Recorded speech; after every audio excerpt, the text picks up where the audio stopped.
সকাল সকাল ব্রেকফাস্ট করে তাড়াতাড়ি আজকে চটপট লাঞ্চটাও সেরে নিলাম। আজকে লাঞ্চে ছিল একদম ইয়াম্মি গরম গরম খিচুড়ি, আর তারপর আজকে সন্ধেবেলা গিয়েছিলাম মেলায়। আমাদের এখানে জানো তো সরস্বতী পুজোর খুব সুন্দর মেলা বসে, আর আমরা একদম দেরি না করে চটপট চলে গিয়েছিলাম। আর এখানে খুব সুন্দর প্রোগ্রাম হচ্ছিল, আর মেলাটা অনেক বড় হয়, প্রচুর বড়। আর এখানে কিন্তু একদম পুকুরের মধ্যে ঠাকুর হয়, আর সেখানে প্রত্যেক বছর কিছু না কিছু থিম হয়। এবারে হয়েছিল রাজস্থানের শীষমহল, কিন্তু আমরা যখন পৌঁছেছিলাম তখন ওখানে যে শোটা হয় সেটা বন্ধ হয়ে গিয়েছিল, মানে টাইম আপ হয়ে গিয়েছিল, 9টা অবধি হয়।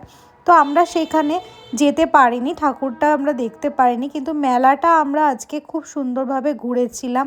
মেলায় তো কী থাকে, সব মেলায় তো একই রকম জিনিস থাকে, কিন্তু ঘুরতে কিন্তু আমাদের খুব ভালো লাগে।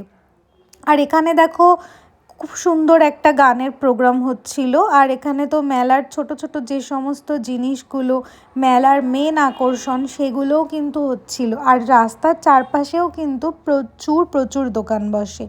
আর এখানে দেখো প্রচুর চুড়ি, হার, কানের দুল আর অজস্র ঘর সাজানোর জিনিস কিন্তু বিক্রি হচ্ছিল। যারা মোটামুটি উত্তরপাড়া বালির কাছাকাছি থাকো সবাই এই মেলাটা সম্পর্কে জানো, আর যারা যারা এখনও আসোনি সবাই কিন্তু এসে এখানে ভিজিট করো।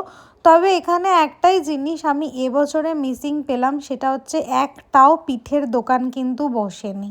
আর আমার মেলাতে এসেই মেনলি পিঠে খেতে খুব ভালো লাগে, জেনারেলি পাটিসাপটা এবং যে সমস্ত পিঠেগুলো বানানো একটু টাফ হয় বা টাইম লাগে সেগুলো বেশি বাড়িতে বানানো হয় না সেইগুলো।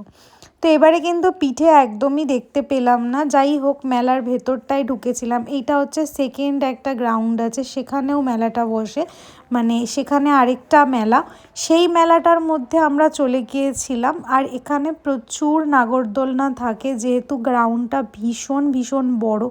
আর দেখো তোমরা কারা কারা ছোটোবেলায় এই দোলনাটায় চেপেছো অবশ্যই কমেন্ট করে জানিও। আমি তো ভীষণ চেপেছি। আর ভেলপুরি খেয়ে নিলাম। আর এবারে এই বেলুনগুলো আমি নতুন দেখলাম, গ্লিটারিগুলো খুব সুন্দর ছিল। আর মেলায় এসে জিলিপি খাবো না তা কি হয়? ভিডিওটা ভালো লাগলে সাবস্ক্রাইব